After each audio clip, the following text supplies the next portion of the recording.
14 WILI and 95.3 FM presents Hometown Threads, a closer look at our community and the people that make it go. Every week, you'll hear uplifting stories from our local businesses and our neighbors. Now, here's our host for Hometown Threads, Keith C. Rice.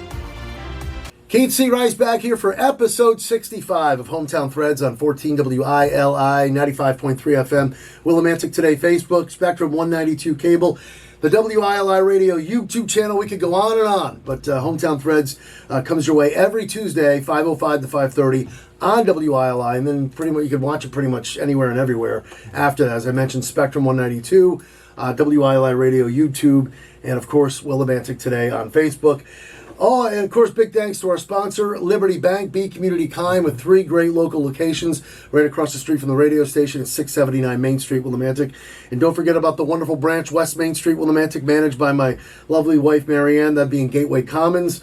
And then Route 195 in Mansfield. Big thanks to Liberty Bank, B Community Kind, and big thanks to Matt Rupar. Say hello to the fine folks. Hello. And want to welcome in our guest for episode 65. We finally got him in here off a roof. Yes. Scott DeRoss is joining us. Is with us. Scott DeRoss. Right? Did I say it? You got it. I should have called him Scotty D. Yeah, Scotty D's fine. From APR Roofing. APR Roofing in South Wyndham. Yeah. We let him in here even though he's got a Yankee hat on. He's got to love the Yankees for cup. Yeah, we will. A little baseball debate. Yankees are... We got stadium. Is that going to bug you? We got a little Fenway Park model there on the board. It might find its way on the ground. Might find its way on the ground. Knock it out, all right. So Scott and I know each other from a networking group, and of course APR Roofing, which is literally right down the street from where I live. Absolutely. And Yankee fan, Red Sox fan. Hey, it's a close race so far. Yes, it is. The Red Sox will fade, believe me. I'm not completely sold on the Sox, but your Yanks and Juan Soto are looking pretty good. But all right, so here we are. APR Roofing. We'll get to know APR Roofing in South Wyndham, of course, loyal advertiser here on WILI. But Scott DeRoss, tell us you grew up in Willington, right here in Eastern Connecticut, and tell us about where you went to school and tell us about the young days of Scotty D. Ooh, really? Okay, so younger days. I actually went to middle school in Willington. Normal average school, but once we got into high school, I went to Wyndham Tech, and I started in a trade program there. We did electrical and blueprint reading, and as soon as I got out of high school, I started framing houses. It didn't stay with electrical. A girlfriend of mine, I was going to her house, and I met my boss, framer boss. He asked me if I needed a job, and I was, probably 18 years old, maybe? This is right out of high school. Right out of high school, 18, 19, and I started framing on that first summer vacation. Wow. Building houses, and I could read blueprints. Building houses. Building houses. So before the whole roofing thing, we'll get into that. We'll get there. So you actually have experience in building homes. Homes, absolutely. Let's learn a little more about this. So the first development we went into, 500 colonials in Manchester. That's what it was scheduled for. So wait, that was your first? Yes, that was our first development that we were working on. So at age 18? At 18. So my boss and 3 other guys, plus myself, were in one development building 500 colonials. You and this other guy? Mm-hmm. And you're 18 years old? Yes, 18. So you're basically learning under him. I'm learning. What was his name again? Ron Kaufman. Okay, so Ron's taking you under his wing. Yeah. And you're learning how to build homes at 18. Yeah, at 18. What exactly, during this stage, are you doing, and how are you, what exactly are you doing in at building the time, homes? I was laboring, so I would get the materials. When we were building walls, I'd go out and grab the materials, lay out the studs, put them in their place. Wow. Then I would help nail them together, and then I'd go out and grab the sheathing and would nail on the sheathing, the crew, and then we'd pick up the walls and set the walls. I'd have to go out and get the bracing. And then basically a couple of years into it, I was able to do more, less laboring portion and more experience work, like making headers. So in every house you have headers, and you have to have them specific opening size, and they have to be accurate. So I would be tasked to build headers. I'd do corner posts, pre-make partition posts. Now, these are all still colonials? It's all colonials. You just did And, colonials at that age? At that age, well, for that development, the builder had sold every house with a blueprint that was a colonial. And each colonial would differ with maybe a dormer, or this one would have 3 dormers, this would have What's no a dormer? dormer. Sorry, I don't Dormers know. are a small little pitched roof that comes out of your roof. So like if you're upstairs in the upstairs second floor, you would actually walk out the window and it would have a little roof over the window. Gotcha. Some had 1-car garage, 2-car garage, some had 3-car garages. How long would it take you to build these type of colonials? 2 weeks on average. And you were knocking these And out at there was age 18, 19? five guys on the crew. Okay, 5 guys on the crew. So it wasn't just including you and me. Ron? Right, correct. Okay. And so, wow. Now, during this period, 18, 19, 20 years old, well, how long, first of all, at the age of 18, how many years did you find yourself doing this? About 9 or 10. So you did this for 9 or 10 years. You started, well, it seems like you fell in love with it then, right? I did, Building homes? and it was great because I loved working with my hands. And then the accomplishment that we see when you're done with building a house, and you can sit back and look at it. What's that like? That is it's unremarkable. It is the greatest feeling of accomplishment that you could ever have, especially at my young age. The big thing was we would not only build them, but we'd also roof them. So I got my learning. So you got your roofing experience doing that. Yes. But as you're building, let's go back to that. After you part of building a home, you're part of that team that lasts about, what'd you say, 8 to 10 years. Yeah. It's got to be great just to sit back in the satisfaction, as you said, at that young age. And wow, I mean, did you ever do anything besides colonials?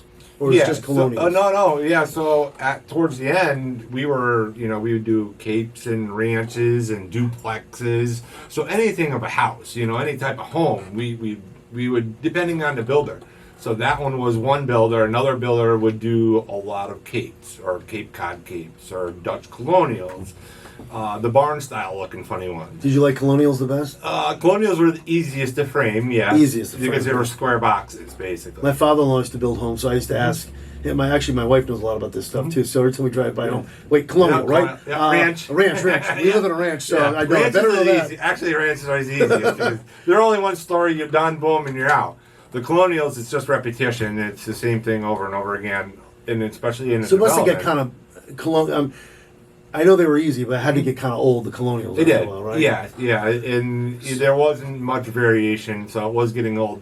But for me, starting off as a laborer in the trenches, a few years went by. I got a little more experience. I got to do a little bit more, work in what you would say the experience side or the knowledge side is being an apprentice, and then I was able to lay out. And doing layout So you is became critical. like an apprentice as well. I was apprenticing under Ron, which Okay, was so it's with my boss. kind of like a step up there. Yeah, so I had to step up into it, and then 5 years into it, I was actually starting the next house foundation next to the ones that we were finishing. What type of house was this? Still a Colonial. So I would go over there and square the foundation and lay out all my plates to start framing the next house, which nobody at my age in that field at that time was doing that. It was just because I came in there walking with the knowledge of knowing how to read a blueprint from Wyndham Tech. I learned it and I mastered it, and I loved doing it, but I just couldn't, for making a blueprint, reading them is one thing, but making them, it's like drawing. That had to be a little nerve-wracking at times. It's tiresome.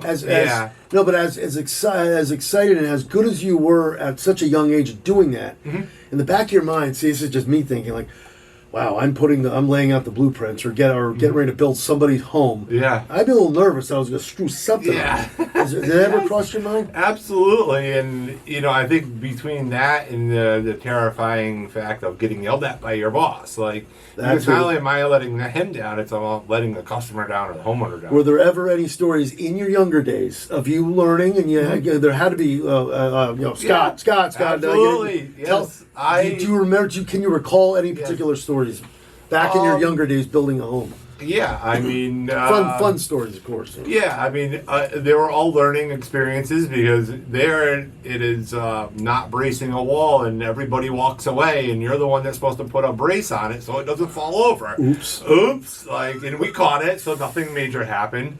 Going down and grabbing 2x and grabbing the wrong ones.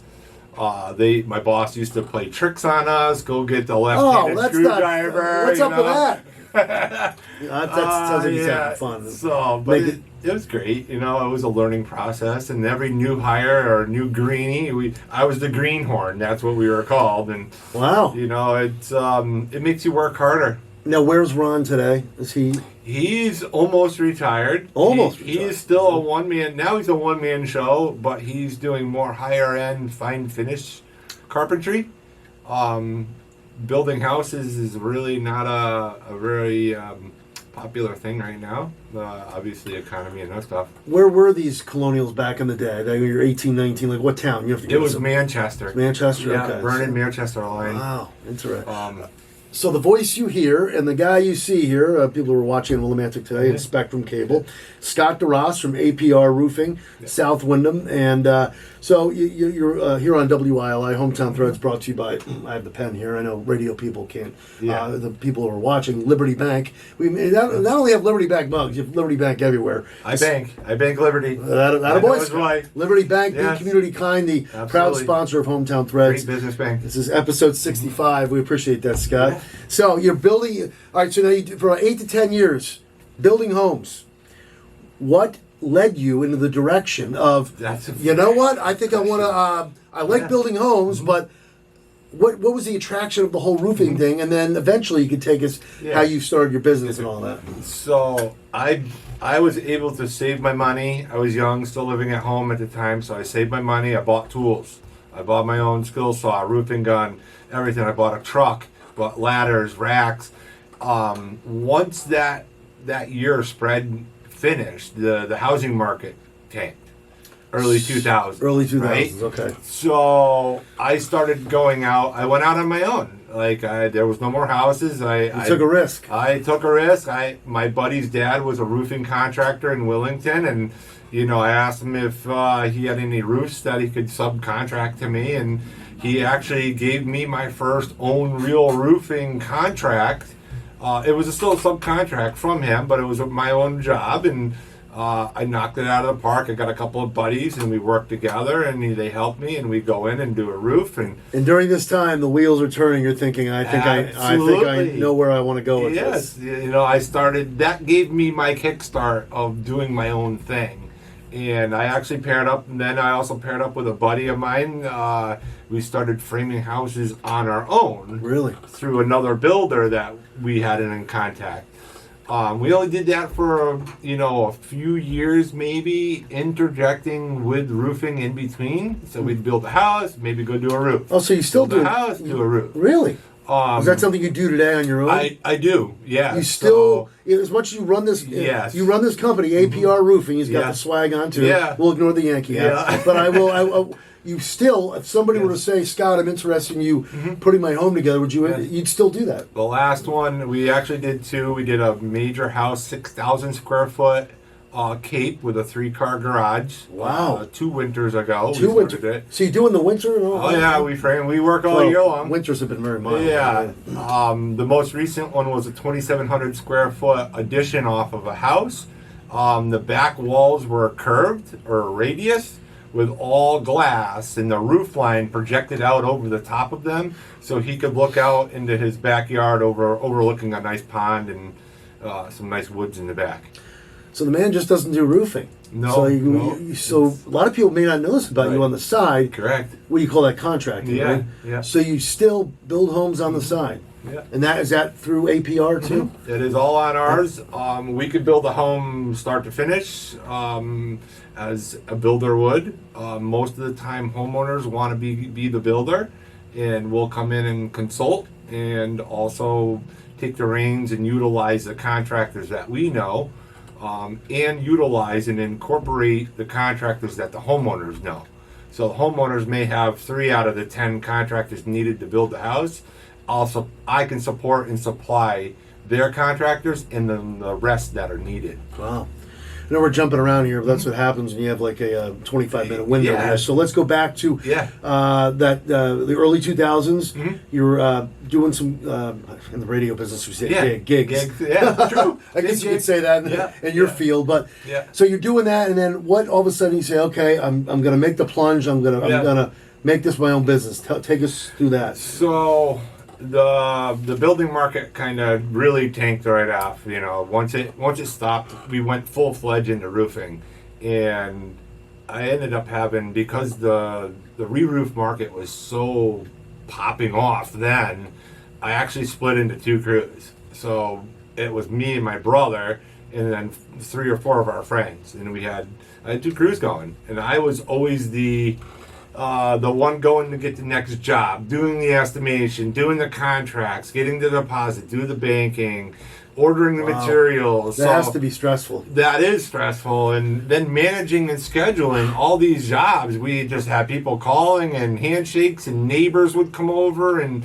so that really, not only could we subcontract from my buddy's dad, Affordable Roofing, but we were also getting our own roofing jobs on our own through people that we knew, or networking, or just talking with people. And making it a business officially. And making it the business. And then so we got our license. We went to the state of Connecticut. What We year got was our that? insurance. Come on, you got to make a list, Scott. It's a big deal. It's been a while. Come on, you got to remember the year you said it's official. No. APR Roofing became official when? 2005. Something like that. Yeah, it's close. We'll call it 2005. Yeah, we'll call it 2005. Jeez. So that must have been an exciting time for you and the family. And It was. It was a different name back then. It was AAI Improvements.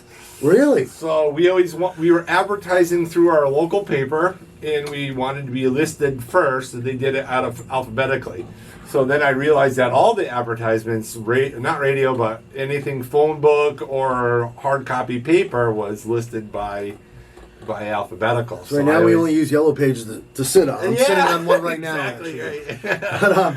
So how did you continue to grow the business? We'll just say you said 2005 in that area. Yeah. Okay, now you have your own business. APR is the name. Became APR. Mm-hmm. What kind of steps did you continue to grow? Because it's been a very big name around here. Absolutely. Of course, it's South Wyndham right there on 32. Yeah. Next to a former Hometown Threads guest, Josh E. is in All Sleep, right? Yeah, right absolutely. Next door. Right next door. So how did you continue to grow? Was that the original location? No, it was not. I actually worked out of my house. So I had a two-car garage, and I stored all my tools there, and I had a home office, and I had a wife. Well, we got married. Had a wife, and we were thinking about kids. And she's like, "Well, you can't be working and having kids at the same time. So we need to have a little separation from house and business, or home and business." So good call by the wife there. Yeah, good call. I always found myself working at my desk until 10 o'clock at night, and getting yelled at by the honey, like, come talk to me, not your computer. I know you got to make time. That's tough. Absolutely. And so what does she do, by the way? She is an LPN nurse. Oh, so okay. When we first got together, I was roofing already and had contracting. I helped her get her school loans and go through school, nursing school. What a guy.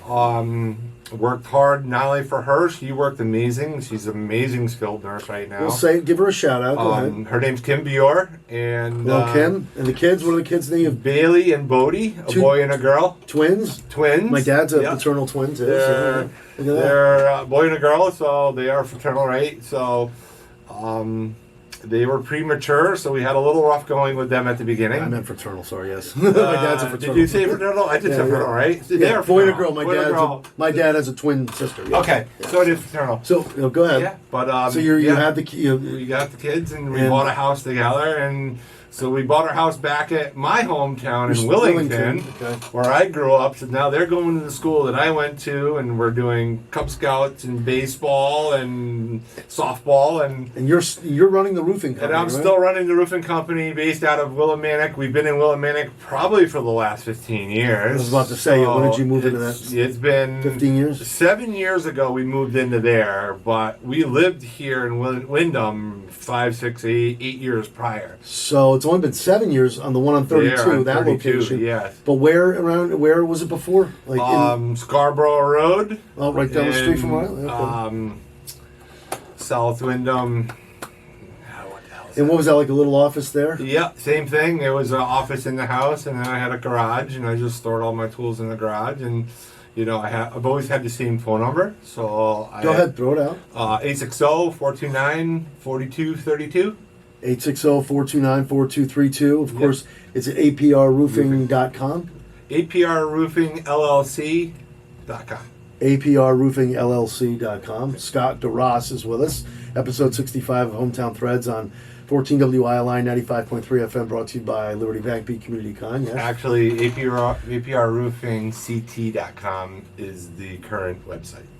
Say it again. aprroofingct.com. Okay. Is the website. And let's see. So how many total employees do you have right now at APR Roofing? Employees 3, not including myself. They all go on the roof? They all go on the roof. They all do siding, and we do anything that comes to home improvements. We pretty much do, but our primary focus and goal is to do roofing. Protecting your investment is one of the biggest things that we feel that is the most important. You buy a house, the roof leaks, it creates a lot of damage, and it could be costly, and it could be cost a health environment too, because you could create mold. So as you say in the WILI commercial, let's see if I get this right. Yeah. No job is too big or too small. Hey, look at that. You got it. I love his APR. Yes. We got to get Yes. you in one of these times to Yes. voice. I mean, the person that voices it is That's fantastic. great. We got to get Scotty D. You'll be taping over it. Don't stop it. Yeah, so for roofing, tell us, Yeah. for people who, in the last few minutes here, tell us about, for people who, well, go ahead, what were we going to say about roofing? So with the roofing, no job big or small. We are a full service roofing company. We will take on a repair, replacement of a shingle, a shed, a garage, a house, an office building.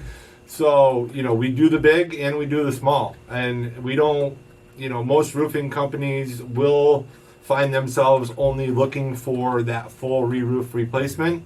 We will do it all. And that is our goal, is to be able to not only do one job for you, but also maybe do 3 or 4 or 5 other jobs and be that household name in your house.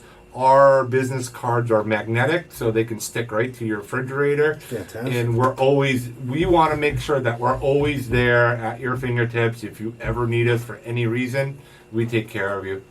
Look at that. You just answered my question I was going Yes. to ask you about. And it's very important to know. I think some people think, oh, well, roofers only work like spring and summer. No, you guys are all year round. All year. I think a lot of people may have a misconception about that. Yeah. And, we mentioned that you still build homes on the side, contracting and all that. But yeah, it doesn't matter what kind of weather is. You guys are out there. We're out there. And ready to answer any questions anytime. Absolutely.